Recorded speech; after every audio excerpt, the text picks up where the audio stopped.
Bienvenidos a su espacio de salud, consejos de nutrición y bienestar. Nutridos, porque el comienzo de la salud es la nutrición. Bajo la conducción de Justin Quiroz, Yeser Palacios y Paul Flores. Nutridos, por UCSG Radio 1190 AM. The club isn't the best place to find the lovers, so the bar is where I go. Me and my friends at the table doing shots, tripping fast and then we talk slow. And you come over and start up a conversation with just me, and trust me, I'll give it a chance now. Hola a todos, bienvenidos a un programa más de su espacio Nutridos. Hoy, como todos los viernes, tenemos un programa súper interesante y tenemos invitado en esta ocasión, una invitada especial como lo es Paola Neme, y con un tema que nos va a dar su postura como practicante, deportista, ¿no? Y también como nutricionista especializada en esa línea, ya que la vive también, entonces es mucho más fácil así llevarlo y también ser más congruente, saber ciertas cosas del lado con lo que se puede encontrar un paciente. Y el tema que nos trae ahora es consideraciones dietéticas en deportes de resistencia, como un maratón, un triatlón o un Ironman. En este caso también recordarles que tenemos un número al cual nos pueden hacer sus preguntas, inquietudes, solicitudes y saludos al 0998 21 21 17, 0998 21 21 17. Pero antes de presentar y darle cabida a nuestra invitada de hoy, pues quería también saludar a Rosana, que está aquí al lado mío. Bienvenida, ¿cómo estás, Rosana? Hola a todos, feliz viernes, bienvenidos a un programa más y también bienvenida a nuestra invitada Paola. Así que estaremos hablando justamente de ese tema tan interesante con ella, que es una nutricionista deportiva. Así que bueno, creo que Paola nos puedes contar un poco acerca de tu trayectoria y por supuesto de tu experiencia también. Bueno, gracias Paola y Rosana por tenerme aquí en esta entrevista. Y bueno, súper emocionada de mostrar un poco más de conocimiento, más inquietudes, dudas, bueno, despejar inquietudes y dudas dentro de este mundo de nutrición deportiva, específicamente en la parte de maratones, triatlones, etcétera. Bueno, para comentarles un poco sobre mí, soy nutricionista enfocada en el deporte y también en personas físicamente activas. Todo esto empezó desde muy pequeña. En el colegio siempre era la chica que estaba en todos los deportes. Empecé en básquet, hasta hice un poco de vóley, pero terminé enganchándome más en el tema de atletismo. Y siempre tenía buena resistencia, o sea, a mí siempre me ponían en esas pruebas de larga distancia. Y poco a poco me fui enganchando en el trote, en las corridas, me metí en carreras de 10K, 21K, y cuando ya me fui a la universidad empecé a hacer maratones por mi cuenta, y de verdad descubrí que me encantaba la pasión del deporte, y me encantaba también en el colegio ciencia, me gustaba la ciencia, me gustaba entender la fisiología del cuerpo, y siempre fui una persona que le encantaba comer, tenía buen diente, como dicen. Y además de eso tenía una pasión de ayudar a las personas. Entonces yo dije, bueno, no sé si quiero ser médica, pero me encanta esta parte del deporte, y desde pequeña entendí intuitivamente cómo la nutrición tenía un impacto positivo en mi rendimiento y en mi recuperación. Y fue desde ahí que me empecé a inclinar sobre nutrición. Es más, cuando me gradué, yo siempre dije, yo quiero nutrición deportiva. Porque una vez empieza nutrición general y dice, bueno, me gusta esto, me gusta lo otro, pero siempre tuve una inclinación hacia el deporte. Más que nada porque me parece increíble cómo una herramienta como la nutrición puede ser tan útil y tan práctica de llevarte a un cuarto puesto, a un primer puesto. Claro. Y sobre todo también, como yo lo practicaba, el deporte siempre ha estado en mi entorno. Entonces, así fue como llegué a la nutrición deportiva, y bueno, hoy en día ayudo a atletas, deportistas, personas físicamente activas, y es algo que disfruto bastante. En su momento como deportista, cuando te comenzaste a enganchar y ya hablamos de mayores, pues no, media maratón, una maratón, para las personas que de repente no están enteradas, media maratón estamos hablando de 21 kilómetros y una maratón de 42 kilómetros, ¿no? Y obviamente una cosa es terminarla y otra cosa es llegar en los primeros 10 puestos. Entonces, por ejemplo, ¿cuáles son tus tiempos ¿Y esto lo hiciste de una manera empírica en esos momentos? O sea, ¿tuviste una nutricionista o un nutricionista deportivo o fue más bien al tanteo y más prueba, error, corrección? Fue bastante, bueno, tenía un entrenador en ese entonces, porque eso sí, yo no es que soy entrenadora y tampoco sabía cómo armar un plan de entrenamiento. Claro. Y sí tenía que me guiaban el entrenamiento en cuanto a la corrida. Pero la parte de nutrición en ese entonces era más prueba y error, y en ese entonces yo ya estudiaba nutrición, entonces Cool. aprendiendo un poco de lo que vi en clases y bueno, aplicándolo, aunque debo admitir que en ese entonces, cuando recién estaba en mis primeros 2, 3 años de universidad, uno ve más clases generales de nutrición, todavía no la parte más enfocada en nutrición deportiva. Entonces no voy a decir que no cometí errores ni tampoco fui perfecta, porque uno no entra a la universidad siendo nutricionista perfecta y específicamente en nutrición deportiva, que Claro. uno más puede ser una mejor nutricionista deportiva con la experiencia, con la práctica, conferencias, la educación continua. Y cometí varios errores, cometí muchísimos errores cuando yo recién empecé a ser esta deportista de endurance por mi cuenta, no es que ustedes son locos, ustedes lo hacen porque les gusta, no es que nadie le paga ni le van a dar sponsors, pero lo hago porque me gusta, o sea, es más recreacional. Eh, entonces sí cometí ciertos errores de que, por ejemplo, no consumía a veces cuando tenía bastantes cargas de entrenamiento, en mi primer año de universidad, yo decía, ya, tengo que comer un poco más de carbohidratos, pero no es que sabía la cantidad exacta o las especificaciones. Entonces sí cometí ciertos errores, pero siento que de esos errores que yo cometí al inicio, cuando no es que era nutricionista, que estaba recién empezando a estudiar, es algo que lo puedo hoy en día decir, ok, esto fue un error, y la gente que viene a mí, yo puedo enseñarles de qué cosas no deberían de hacer para que no cometan ese error o no entrar en ese agujero negro que a veces se puede volver un poco, sí, hacemos deporte, pero a veces terminamos comiendo muy poco o creemos que comemos lo suficiente, pero en realidad no. Y a la larga eso puede tener bastantes efectos negativos a largo plazo. Entonces creo que en el trayecto entre que yo era mi propia nutricionista, cuando estaba recién estudiando y hacía deporte, habían altos y bajos, pero eso con el tiempo, con más estudio, con haciendo prácticas, sacando mi licenciatura, fueron cosas que fui poco a poco perfeccionando y aprendiendo. ¿Y crees que esos errores te impactaron de alguna manera en tu rendimiento deportivo? Los que cometiste en tus primeros años de los deportes. No tanto en mi rendimiento deportivo, pero sí, por ejemplo, en mi estado de ánimo, energía. Debo decir que mi rendimiento deportivo, no porque siempre hacía buenos tiempos, entonces nunca dije como, ya, ok, me está afectando algo de manera negativa en mi rendimiento deportivo, pero sí en salud. Por ejemplo, a veces no dormía bien o me sentía ya muy cansada en el día, pero fueron cosas que con más estudio, con más lectura, con más enfoque, fui aprendiendo de qué cosas estaba haciendo mal. Y bueno, a futuro, yo decía en ese entonces, yo quiero que los deportistas entiendan que nutrición deportiva se trata no sobre hacer dietas ni comer perfecto o limpio, sino en verdad hay que comer bien en cantidad y en calidad, ¿no? Y había bastante desinformación en ese entonces. Hoy en día creo que las redes sociales, aunque todavía hay desinformación, pero más vemos como a la luz ya personas más avanzadas en títulos, másters, doctorados, que ya están sacando redes sociales y tratando de desmentir bastantes mitos. Pero en ese entonces no había eso, entonces había bastante desinformación y yo siempre decía, necesito que los deportistas entiendan que esto es así, que esto no. Entonces siempre tenía como esa ilusión de yo cuando quiera ya tener mi propio emprendimiento, o sea, quiero mostrar buena información y que la gente aprenda.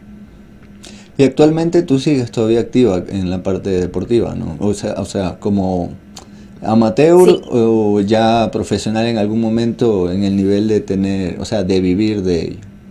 No, yo lo veo de algo amateur, recreacional, lo hago porque me gusta, Claro, me apasiona, pero excelente. no lo hago de manera profesional, o sea, eh, estoy más dedicada a mi profesión, Claro. pero no es que voy a hacerme profesional de maratones o triatlones, pero sí lo hago porque me gusta, como parte de mi hobby también, es algo que me ayuda también a mantenerme motivada. Y en la línea de formativa, o sea, ya habiendo tenido un grado de nutricionista dietista, has cogido una especialidad en nutrición deportiva, esa también sigue siendo muy abierta para todas las diferentes disciplinas, porque no es lo mismo un nutricionista deportivo que comenzó y no salió de, por ejemplo, fútbol, alguien que ha pasado por una escalada, por ejemplo, y alguien de deportes de resistencia, como en el caso del tuyo. ¿Qué particularidades tendría en comparación con otro tipo de población estos deportistas? Bueno, yo me enfoco principalmente en deportistas de resistencia, Yeah. más de endurance. Ahí es donde más tengo mi especialidad, no porque saqué un título deportista, nutricionista deportista de endurance, sino que en temas de conferencias, de educación continua, siempre he tratado de enfocarme en ese tipo de contexto y de áreas. O sea, más como una educación personal, porque como yo tengo mi credencial, cada cierto tiempo yo tengo que renovar créditos y siempre me enfoco en que mis créditos sean alrededor de ese tipo de deporte.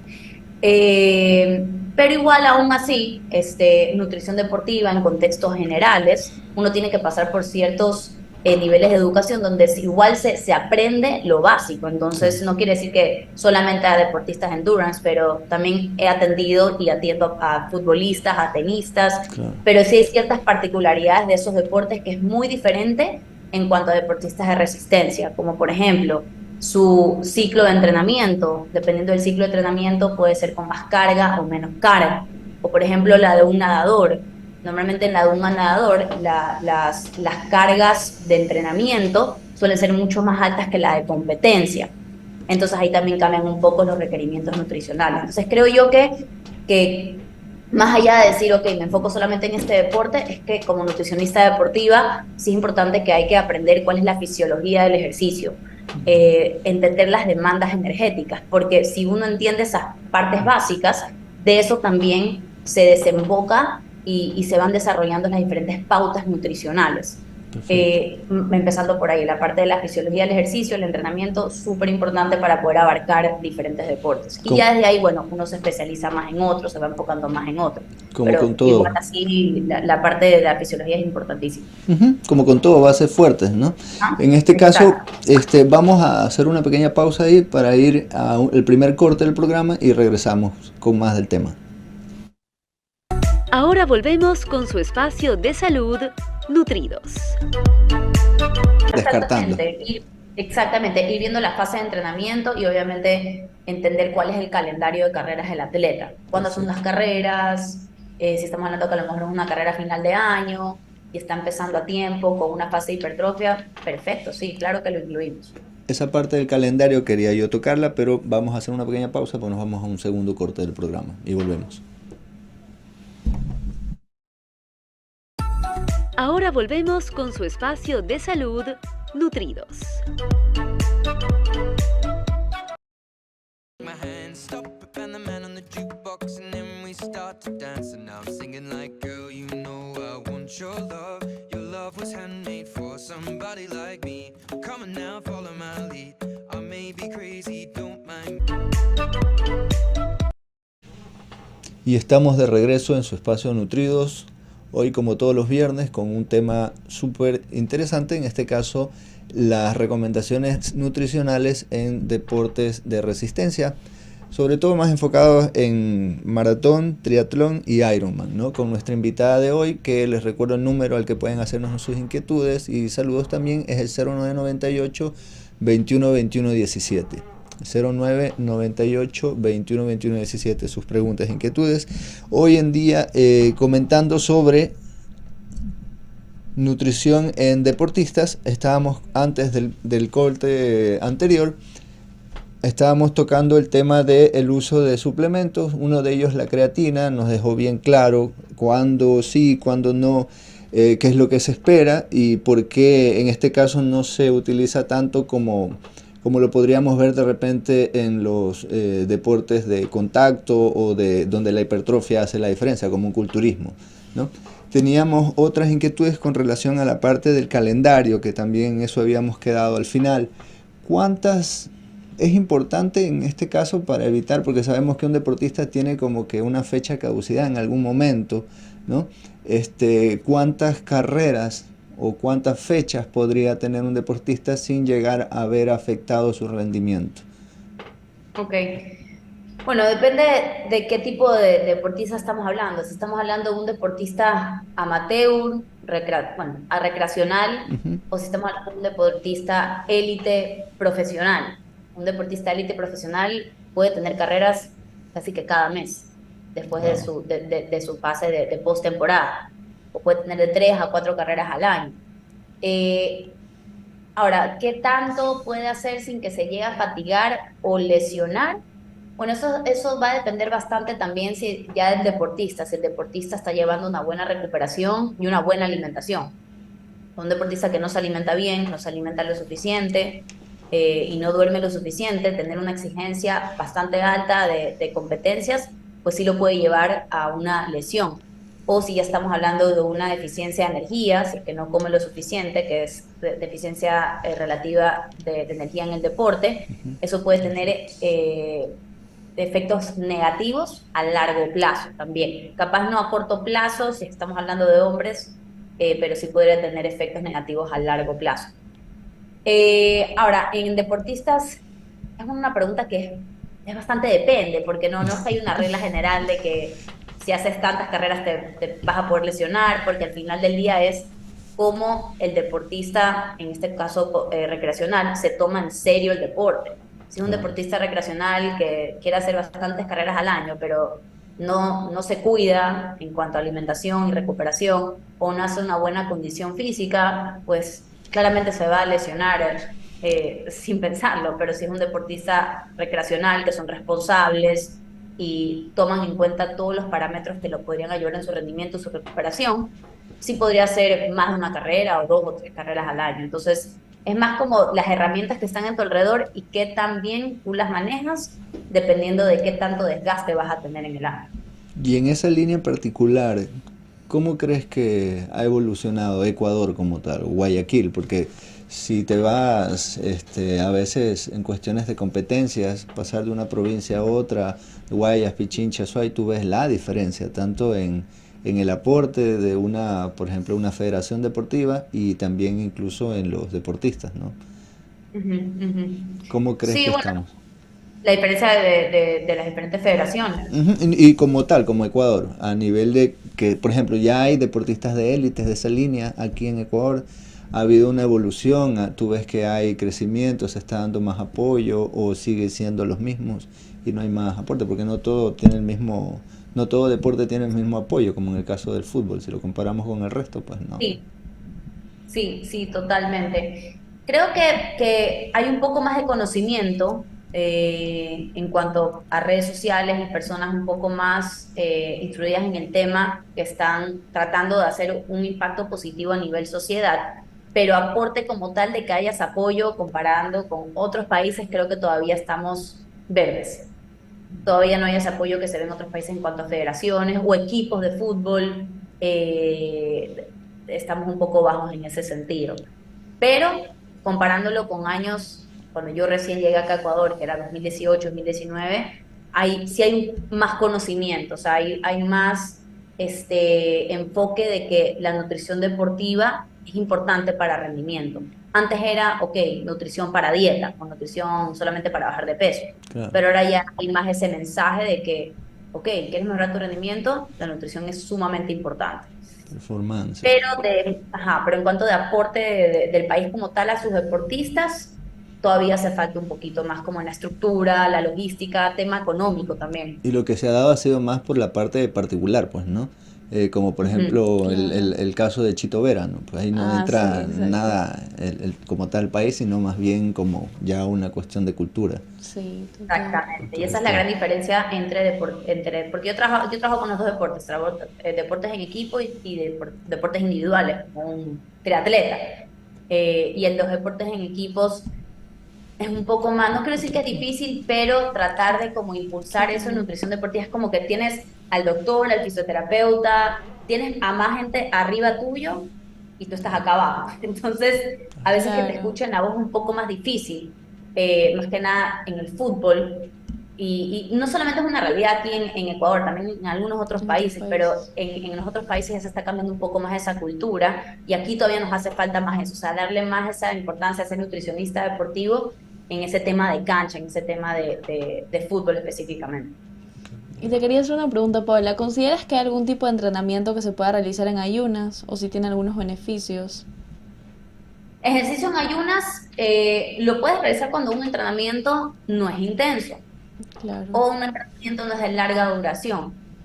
Ahora, ¿qué beneficios podría haber en un entrenamiento en ayunas si estamos hablando de deportistas de resistencia, de endurance? Es la parte de la adaptación, los cambios metabólicos que suele ocurrir a nivel de mitocondria. Bueno, para no volver muy científica, ¿eso qué quiere decir? Para traducirlo en otras palabras, es que tu cuerpo pueda aprender un poco más la utilización de grasas y lo llamamos este concepto metabólicamente flexible. Pero no porque tú seas metabólicamente flexible quiere decir que vas a mejorar tu rendimiento. Eso es algo que todavía hay estudios por hacer. Es más, hay estudios que han salido de que no necesariamente lo vas a mejorar al 100%. Entonces es algo que todavía está como creciendo y está todavía un poquito verde. Pero científicamente hablando, sí, entrenar en ayunas, en deportes de resistencia, que son de baja intensidad y de larga duración, puede inducir más esa señal de decirle a tu cuerpo, ok, utilicemos y aprendamos a quemar un poco más de grasas. Si lo vemos en la parte teórica de la parte fisiológica, eso poniéndolo en práctica o haciéndolo a nivel ya de una carrera, ¿cómo se traduce eso? Quiere decir que tu cuerpo va a aprender a utilizar grasas en una carrera de larga duración y no que solamente dependa de carbohidratos, sino como dejar las reservas de carbohidratos para esos momentos críticos que tu cuerpo la va a necesitar, ya sea cuando quieras meter un poco más de piques, más velocidad, y por ende, bueno, eso en teoría te va a ayudar en tu rendimiento deportivo, como reservar mejor esas reservas de glucógeno. Entonces, científicamente, teóricamente suena bien, pero ya poniéndolo en estudios científicos, hoy por hoy no hay una comparación que diga, ok, comparado a un entrenamiento en ayunas o periodización de carbohidratos, se lo dice así, con una alimentación alta en carbohidratos, el deportista mejoró su rendimiento deportivo significativamente. No, todavía no hay una revisión sistemática que pueda conglomerar varios estudios y decir que eso es así. Entonces, creo que todavía estamos en su infancia, pero no quiere decir que por eso no lo recomiendo. Sí lo recomiendo, porque a ver, si un entrenamiento es suave, ya sea que dure más de una hora, pero igual es aeróbico, es suavecito, puedes entrenar en ayunas y no hay ningún problema. ¿Tú crees que hayas podido en tu experiencia, digamos, intuir cuáles son los principales, por poner unos dos o unos tres errores en los que normalmente los novatos que están entrando en este tipo de entrenamiento suelen cometer? Si pudieses nombrar unos tres, los que más se van a repetir. ¿Sí? Entonces, primero es no comer antes de entrenar, especialmente cuando son entrenamientos fuertes. Dos es no poner en práctica su nutrición durante entrenamientos, cuando estás ya a 8 semanas de tu carrera. Y tercero es no tener una buena recuperación después de entrenar o no comer después de entrenar. Esas son las tres clásicas que yo veo en un novato, en alguien que... ¿A qué me refiero con un novato? Una persona que no iba al gimnasio, corría 5K y va a empezar a entrenar para maratón. A eso yo me refiero con un novato. Esos son los tres primeros errores que yo suelo ver. Muy bien. ¿Y qué les dirías en cambio a un nutricionista o una nutricionista que esté considerando entre todas sus opciones ir por la nutrición deportiva? ¿Qué es lo que le dirías que considere y alguna recomendación por ahí? ¿Algún libro base? ¿Algún mentor? De repente, no sé si lo tuviste, eso me olvidé de preguntarte. Si Sí, sí, tuviste... sí. Sí, sí, sí. Bueno, si alguien que se quiera enfocar en esta rama de nutrición deportiva, leer. Leer muchísimo, obviamente leer estudios científicos y también comprar libros de nutrición deportiva. Entre mis top de los más famosos de nutrición deportiva y que han sido mis mentores, se llama Asker Jeukendrup. El Ujú. apellido es un poco Sí, difícil de Doctor Jokendrup, pronunciarlo, un capo. pero bueno, búsquenlo por Asker. Ajá. Louise Burke también es otra crack, me gusta decirle, es como mi modelo a seguir. Esas dos personas son top. donde yo trataría como una persona de que si quiero empezar a estudiar un poco más sobre nutrición deportiva y ya soy nutricionista, leer todos sus artículos y estudios científicos de esos dos autores. Y Asker tiene bastantes libros, así fue como Sí. yo empecé. Yo empecé leyendo bastante sobre Lewis, de ahí me fui metiendo también un poco más con Asker, y seguir en la continuidad de educación. O sea, uno cuando es nutricionista no es que se queda clavado en lo que estudió 4 años, uno siempre sigue estudiando, siempre sigue leyendo, uno siempre tiene que actualizarse. Entonces, si estás bastante interesado en nutrición deportiva, siempre ir actualizándose en las diferentes áreas de nutrición deportiva que pueden ir cambiando. Usen redes sociales, usen Twitter, sigan a gente conocida en nutrición deportiva, porque siempre en Twitter van lanzando artículos nuevos o cosas nuevas que se están proponiendo. Seguir a estas personas que dio, a Asker y a Luis. Pero yo puedo decir que yo como nutricionista deportiva, lo que yo creía o lo que yo ponía en práctica hace unos 5 años, con el tiempo, como la ciencia evolucionaba y nuevas cosas que han salido, he cambiado un poco mi perspectiva. Y quién sabe, de aquí a unos 10 años, capaz sigan evolucionando nuevas cosas. Entonces, la ciencia no se queda estancada, la ciencia siempre sigue evolucionando. Aparte que en la medicina ya se viene la medicina de no solamente curar, sino de mejorar. Entonces ahí Ujú, no se sabe a qué niveles va a llegar este aporte a nivel de competencia, ¿no? ujú. ¿Alguna otra pregunta que tengas de repente, Sí, Rosana? te quería preguntar acerca de tu equipo multidisciplinario. ¿Con qué profesionales trabajas para tener como una consulta nutricional y bueno, con otras ramas? Así como una consulta completa. Ujú. Bueno, mi equipo multidisciplinario, en cuanto a un deportista, deportólogo, siempre estar en contacto con el deportólogo, el entrenador también, porque muchas veces hay que entender un poquito más la fase de entrenamiento, que el deportista a veces no lo entiende bien en cuanto a cuáles son los objetivos o cuáles son las cargas. Yo estoy siempre en bastante comunicación con entrenadores de resistencia del paciente, del deportista, para entender bien, ok, cuáles son las demandas, cuáles son los objetivos, a qué se quiere lograr, porque de eso también deriva bastante cuáles van a ser las pautas nutricionales.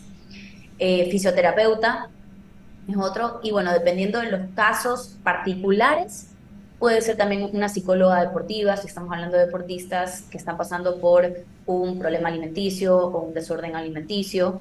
Y también, bueno, puede ser el doctor general o endocrinólogo si estamos hablando de una deportista femenina que está pasando por un ciclo de desgaste energético en la cual su periodo ha sido alterado o tiene problemas hormonales. Entonces ahí está, ya dependiendo de cuál es el caso particular, sí me puedo extender como un poco más el equipo.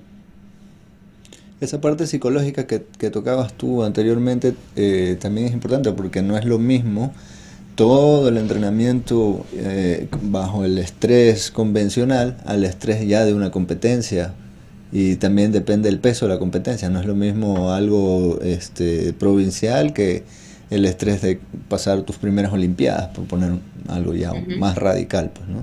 Y ahí entra el Sí, sí. psicólogo.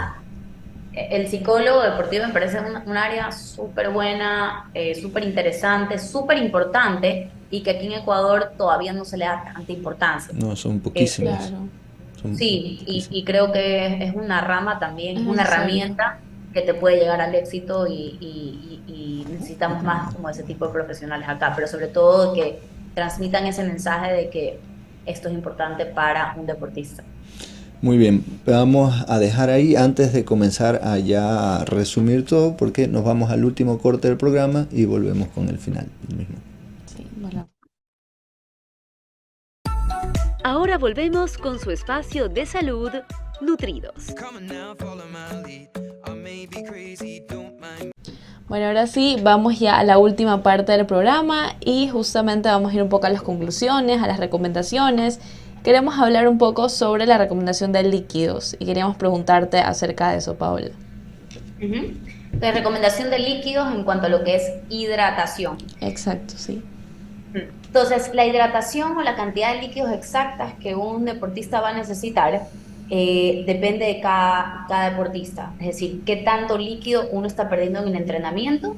Y bueno, depende de esa pérdida de líquidos, se hace una recomendación para evitar que el deportista pierda más del 2% de su peso.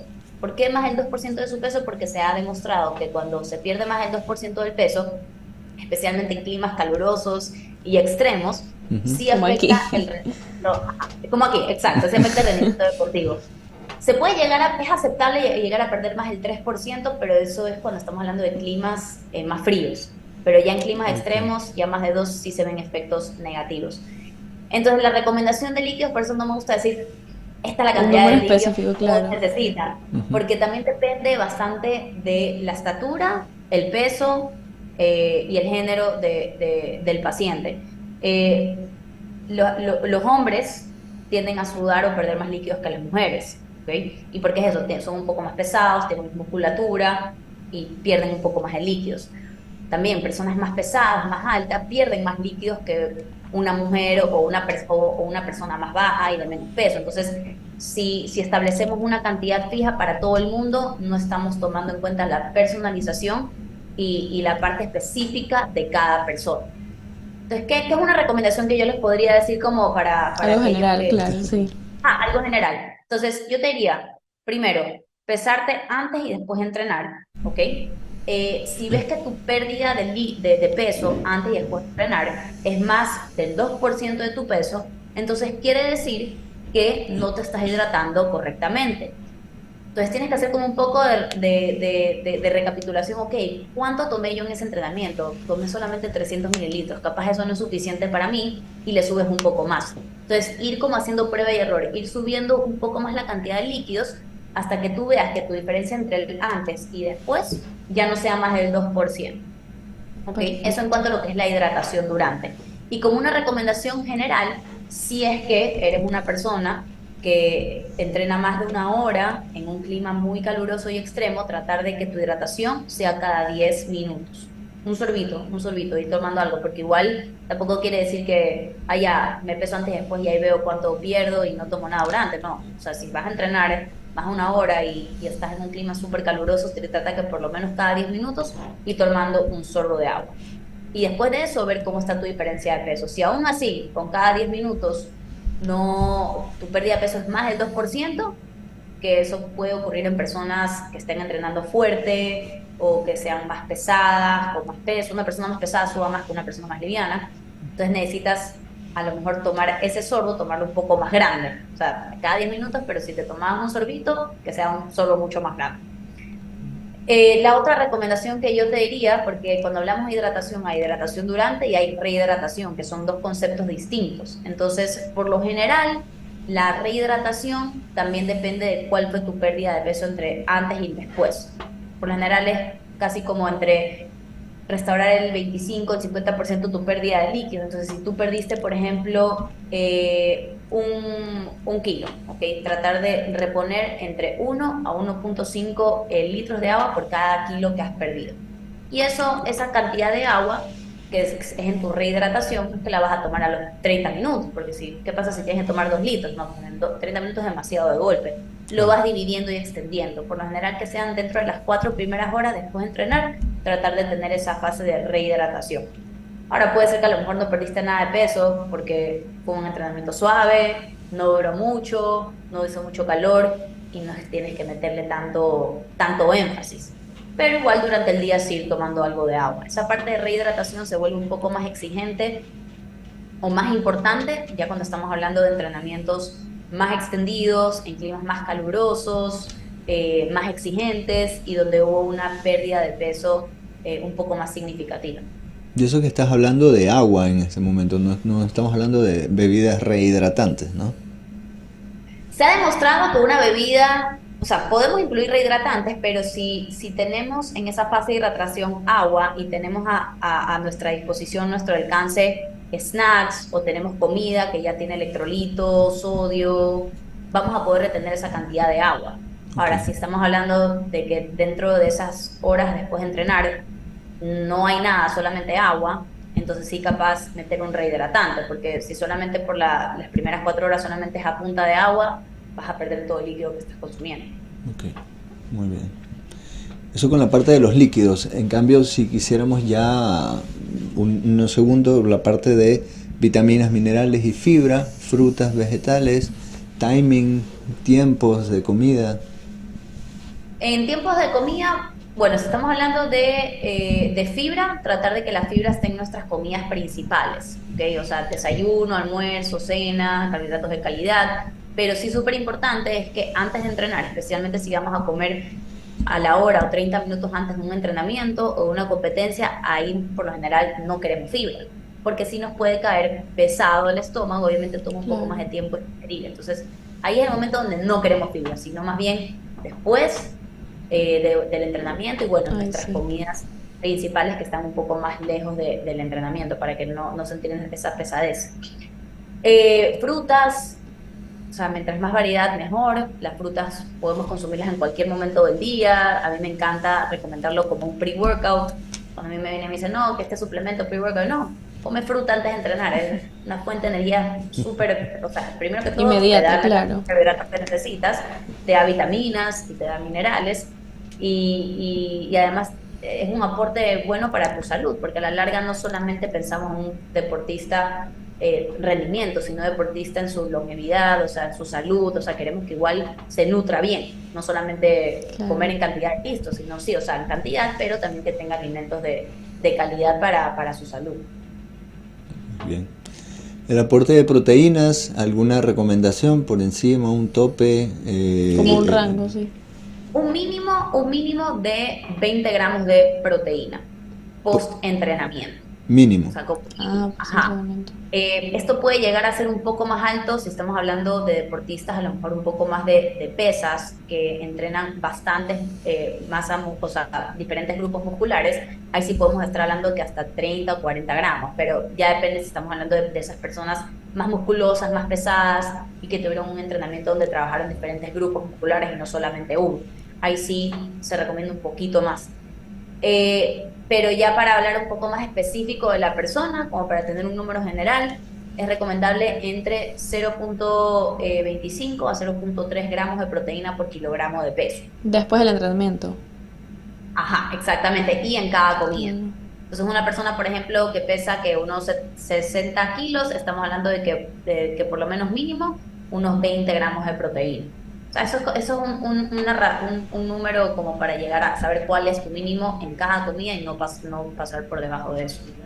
Muy bien. Wow. Y a nivel de gramos por Interesante. kilo por día, ¿estaría igual dentro del 1 o 1,4, de 1,2 repente o un poco cuánto. más elevado? Ahora, gramos por día sí es un poco más elevado, si estamos hablando de deportistas, pues, ¿no? Sí, Ujú, claro. sí. Más que nada, si estamos hablando de deportistas de endurance, o sea, sí, entre 1.4 y 1.5 es la recomendación general, pero si ese deportista endurance normalmente también hace fortalecimiento, no es que solamente está haciendo endurance. Claro. Entonces a mí sí me gusta recomendar 1.6 como mínimo en un Claro. deportista endurance que también hace fortalecimiento. Un deportista de pesas entre 1.6 o hasta un poco más, hasta 2.2 gramos podría ser. Si es que está pasando a lo mejor por una fase de déficit calórico, se suele recomendar una cantidad de proteína hasta un poco más de 2, o sea, entre 2 o hasta 2.5 gramos de proteína por kilogramo de peso al día. Si es que estamos hablando de condiciones de déficit calóricos, pero si no, con 1.6 es más que suficiente. Y en deportistas veganos, 1.4, 1.5 es un poco bajo, por lo que igual hay Dos. que tomar en cuenta la parte de las proteínas veganas, que Claro. hay que aumentar la cantidad, hay que tomar en cuenta el factor de la absorción, de la digestibilidad, entonces ahí sí, por lo menos 1.6 para compensar por esos factores que a veces puede ser un poco más difíciles en pacientes veganos deportistas. ¿Y los estresamos o no con la ventana de oportunidad, el tiempo después? No. No hay que estresarse, no hay que estresarse, no hay que lo más importante es tu cantidad de proteína diaria. Después, ok, ver que tengas tu cantidad de proteína distribuida durante el día. Porque puede ser que supongamos que necesitas 100 gramos de proteína al día, pero te comes la mitad de eso solamente en la mañana y la otra mitad solamente en la noche. No está bien distribuida tu cantidad de proteína. Entonces, una vez que tú cumples con tu cantidad de proteína diaria, de ahí la siguiente parte es distribuirla adecuadamente durante el día.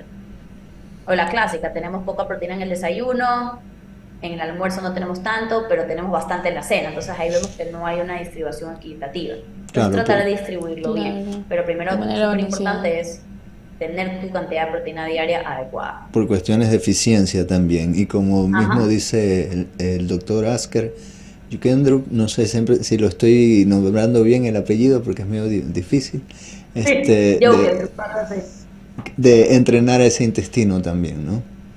sí, sí, correcto. Total. Del deportista. Muy bien.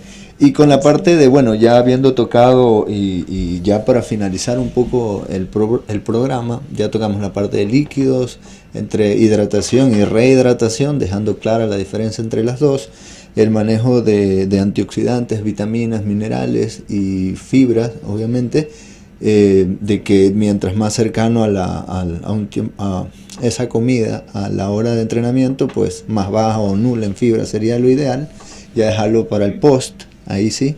Y tocando la parte de proteínas, pues no nos queda nada más que ver el asunto con las grasas. ¿Qué tanto problema habría? Y bueno, sabemos que ya como habías tocado anteriormente la parte de la psicología, si es que obviamente todo deporte, todo deportista y con el exceso de atención que se le puede dar a la alimentación, es muy fácil entrar en riesgo de trastorno del comportamiento alimentario, ¿no? Con esta parte de las grasas, ¿cuál ha sido tu experiencia? Y si hay un mínimo también recomendado del cual no bajarte. Por ahí tocaste el REDS, no lo profundizamos en el caso de las mujeres, como en el caso cuando está avisando con la pérdida del periodo, del ciclo menstrual, sí, entre otras cosas. Tiene que ver ahí un poco la parte calórica y el exceso de enfoque en las grasas, sobre todo, que son el cuco, cuando no hay un buen criterio, ¿no? Sí, entonces el tema de las grasas, ¿cuál es la función en el deporte? O sea, aporta sí algo de energía, ok, eso sí, aunque no es que la energía clave combustible para rendir altas intensidades, pero igual es una fuente de energía. O sea, carbohidratos y grasas son fuente de energía cuando estamos hablando durante un entrenamiento. Ahora, en cuanto a la alimentación general, ¿qué otras funciones tiene el componente grasas? Especialmente enfocándonos en grasas saludables, funciones antiinflamatorias, fuentes de grasas, nos aporta omega 3, que bueno, tener una ración adecuada de omega 3, omega 6 cumple con funciones importantes en el cuerpo, como es la antiinflamación. Y la otra parte importante de las grasas, especialmente en un deportista que tiene un desgaste calórico alto, es que nos ayuda como a completar esa parte calórica que nos hace falta. Porque a punta de solamente carbohidratos y proteínas no vamos a poder elevar la ingesta calórica. Necesitamos también grasas y enfocándonos en grasas saludables. Y lo mínimo, del 20 al 25% mínimo de tu ingesta calórica total, un mínimo que sea de grasas. O sea, si te vas más bajo de eso, hablando de un deportista recreacional, con cargas elevadas, un deportista élite, sí podría tener implicaciones negativas en tu salud si es que te llega a tener un déficit calórico bien elevado. Oh. Y ahí es cuando ya entramos al tema de REDS. Ahora, de que bajo en grasas causa REDS, no necesariamente. O sea, ahí es el tema calórico. Pero sí, si llevamos una alimentación muy baja en grasa y tenemos un desgaste calórico alto por el tipo de deporte que llevamos, que eso es clásico en un deporte de endurance, pues sí, vamos a tener un mayor riesgo de entrar en esa condición. Entonces sí queremos incluir todos los macronutrientes y no tenerle miedo a las grasas, especialmente a las grasas saludables, que nos aporta con esa energía extra que necesitamos para completar nuestros alimentos calóricos totales.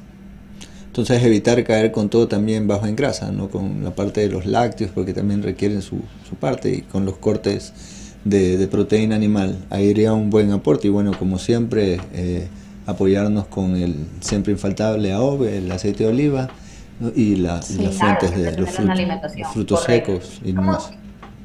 Ajá, todo eso. Y como digo, o sea, estamos hablando en términos generales, pero hay que tomar en cuenta el contexto del deportista, porque así como hablamos, deportista suele ser un término muy general, pero dentro de la categoría de deportistas hay deportistas amateurs, recreacionales, élite. Entonces, y ¿a qué me refiero con que hay que tomar en cuenta la diferencia? Porque las demandas energéticas son totalmente distintas. Entonces, capaz lo que se aplica a un élite no necesariamente se tiene que aplicar a un deportista amateur. Pero si estamos hablando de un deportista serio, recreacional serio o élite profesional, pues sí hay que tener bastante cuidado en cómo abarcamos el tema de composición, cuando estamos hablando de mejorar o composición o bajar grasa, porque eso lleva a un déficit. pero hay que tener mucho cuidado con el déficit, porque un déficit muy extendido o muy extremo sí puede llevar a este concepto que le llamamos baja disponibilidad de energía, que es la causa de REDS. Muy bien. Y bueno, se nos ha acabado el tiempo por ahora. Lo que quisiéramos también es, antes de irnos, volver a agradecerte por tu disponibilidad también, tu espacio y compartirnos tu experiencia. Y que también les digas a las personas que nos pueden ver y escuchar cuáles son tus redes, sí. Cómo pueden llegar a tener una consulta contigo o seguir tus redes sociales sobre los temas de nutrición deportiva. Sí, sí, sí. Sí, claro. Bueno, me pueden seguir por Instagram, paolanm_rd. Ahí tengo bastante información sobre nutrición y bueno, si están interesados en una cita nutricional, ahí está el link que los lleva al número para la información de las consultas y bueno, agendar la cita también. Buenísimo, muchísimas gracias nuevamente, Paola, por tu espacio y por tu predisposición, y esperamos tenerte pronto por acá con un poco más Claro de que sí. temas de esta Sí. línea Encantada. tan interesante. Gracias a ustedes por invitarme. Total, Paola, muchas gracias, cuídate. Chao. Chao, ustedes también. Chao, chao, bye. Sí, es Rosana. Estamos. Entonces, Bueno, realmente súper felices con esta información que nos ha dado Paola, súper interesante, y creo que ya tenemos bastantes como tips para manejar todo el tema de nutrición deportiva. Así que nada, solo estén atentos a nuestras cuentas. Justamente en YouTube nos pueden encontrar como Nutridos, y también pronto tendremos una cuenta de Instagram. así esperamos Y pronto en estar. Facebook nos pueden encontrar como Radio UCSG. Así es, nos vemos hasta el próximo viernes. Un abrazo. Chao.